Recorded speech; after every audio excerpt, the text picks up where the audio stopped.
पहले मेरा किसी काम में मन नहीं लगता था। फिर मैं आस पड़ोस के उन लोगों में बैठने लगा जो बहुत मेहनती थे। सच कहूँ, आजकल उनका भी किसी काम में मन नहीं लगता।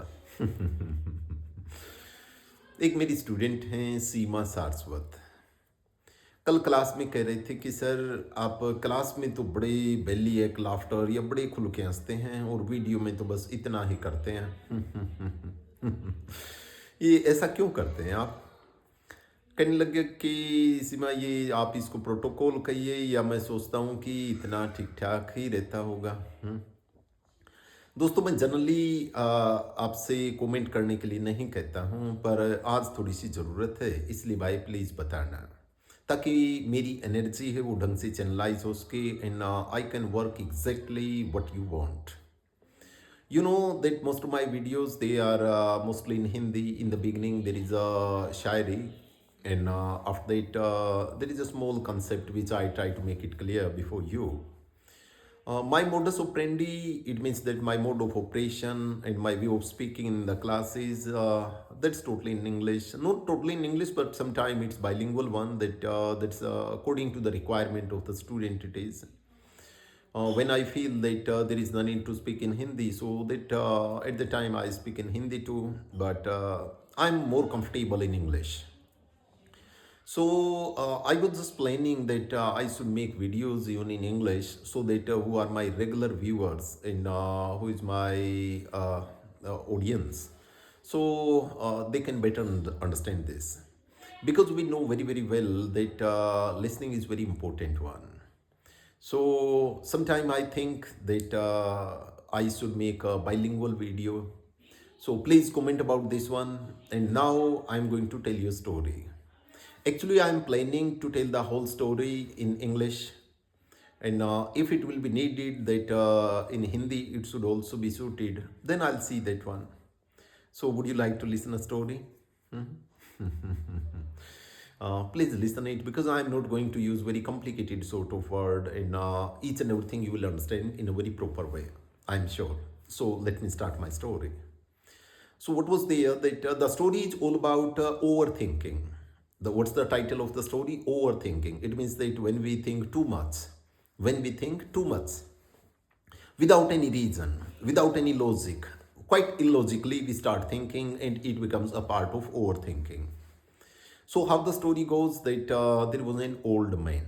There was an old man. Yes, he was traveling. He was traveling in metro.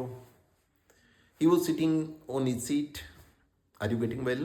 I hope that. So he was sitting on his seat, and he was wearing a wristwatch. He was wearing a wristwatch. Just in front of him, there was sitting a young guy. There was sitting a young guy. He was perpetually looking at the old man, and with the curiosity, he asked, "Uncle, what's the time by your watch?" Uncle didn't reply. He didn't reply. He thought that uncle might not have heard me. He might not have heard me. So that's why he spoke in a louder voice.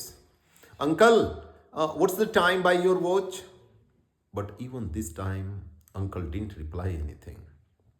The boy was confused. He thought, yeah, he took to himself that he must have heard, but why he is not answering? That's why he went to him and said, "Uncle, I asked you twice, but you didn't reply. Why?" He said, "My son, I know you kind of guy very well. What you do that first of all, you just first catch finger, then after that you try to catch the hand. You ask me the time, okay? And I'm sure that if I had replied, then you would have asked me my address as well, or you would have asked where I was going. And if I had told you, then you would again ask that what's my address, something like that.